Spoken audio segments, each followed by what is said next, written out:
కులగణన సర్వేను చాలా పకడ్బందీగా పారదర్శకంగా చేపట్టనున్నామని తెలంగాణ డిప్యూటీ సీఎం భట్టి విక్రమార్క అందుకే తెలంగాణను చూసి కేంద్రం కూడా కులగణన ప్రకటించిందన్నారు. ఇక బీసీలకు 42% రిజర్వేషన్ల బిల్లు రాష్ట్రపతి వద్ద పెండింగ్ లో ఉందన్నారు. ఈ బిల్లుకు పార్లమెంటులో అన్ని పార్టీల మద్దతు కూడదని ప్రయత్నాలు చేస్తున్నామని భట్టి తెలిపారు.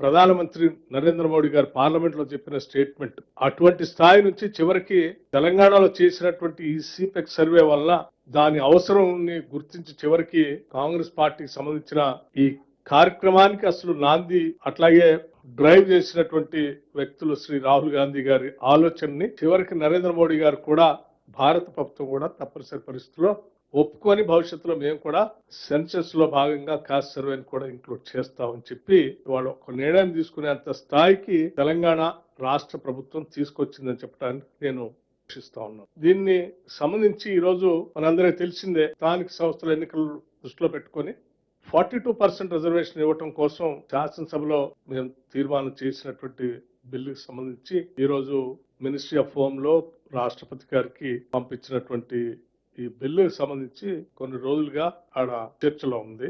దీనికి సంబంధించినటువంటి ఈ 42% రిజర్వేషన్ సంబంధించి ప్రస్తుతం లోక్సభ సమావేశాలు జరుగుతున్నాయి కాబట్టి లోక్సభలో ఉన్నటువంటి ప్రతిపక్ష నాయకులు శ్రీ రాహుల్ గాంధీ గారిని, రాజ్యసభలో ఉన్నటువంటి ప్రతిపక్ష నాయకులు శ్రీ మల్లికార్జున్ ఖర్గే గారిని ఇరువురిని కూడా కలిసి వారిరువురి చేత మేము చేసినటువంటి ఈ సర్వేకి సంబంధించిన సమాచారం, దాని ఎంపిరికల్ డాటా కూడా ఇచ్చి మేము పంపించినటువంటి బిల్లుకు సంబంధించి త్వరితగతిన పార్లమెంటులో దీనిపైన అందరి నాయకుల యొక్క మద్దతు కూడగడుతూ దీన్ని అక్కడ పాస్ చేసే విధంగా ఈ రాష్ట్ర ముఖ్యమంత్రి రేవంత్ రెడ్డి గారి నాయకత్వంలో వారందరినీ కలవాలని నిర్ణయం చేయడం జరిగింది.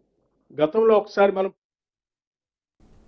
తెలంగాణ బీజేపీ అధ్యక్షుడు రామచందర్రావు పంపిన లీగల్ నోటీసు పైన భట్టి స్పందించారు. బీసీలంటే రామచందర్రావుకు చిన్నచూపు ఉన్నట్లుందన్నారు. ఆయన పంపిన లీగల్ నోటీసులకు ఎలా సమాధానం చెప్పాలో తనకు తెలుసన్నారు భట్టి.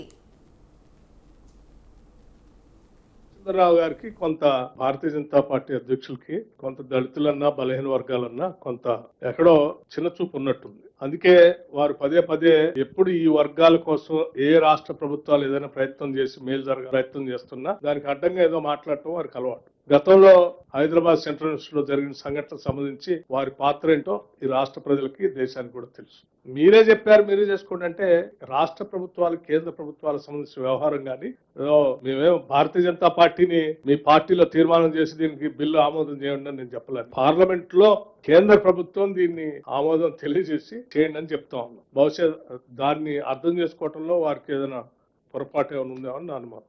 ఇటువంటి లీగల్ నోటీసులకి భయపడేవాడు కాదు Bhatti Vikramarka. I stand by what ever I set. సమయం వచ్చినప్పుడు డెఫినెట్ గా ఆ లీగల్ నోటీసు ఆయన చెప్పిన దానికి, ఆయన నోటీస్ పంపించిన దానికి ఆ పార్టీ పరంగా ఏ రకంగా సమాధానం చెప్పాలో తెలుసు, వ్యక్తిగా నేను కూడా ఏ రకంగా సమాధానం చెప్పాలో కూడా తెలుసు. when time comes I'll definitely answer that. Ramachandra Rao గారికి కొంత భారతీయ జనతా పార్టీ అధ్యక్షులకి కొంత దళితులన్నా బలహీన వర్గాలన్నా కొంత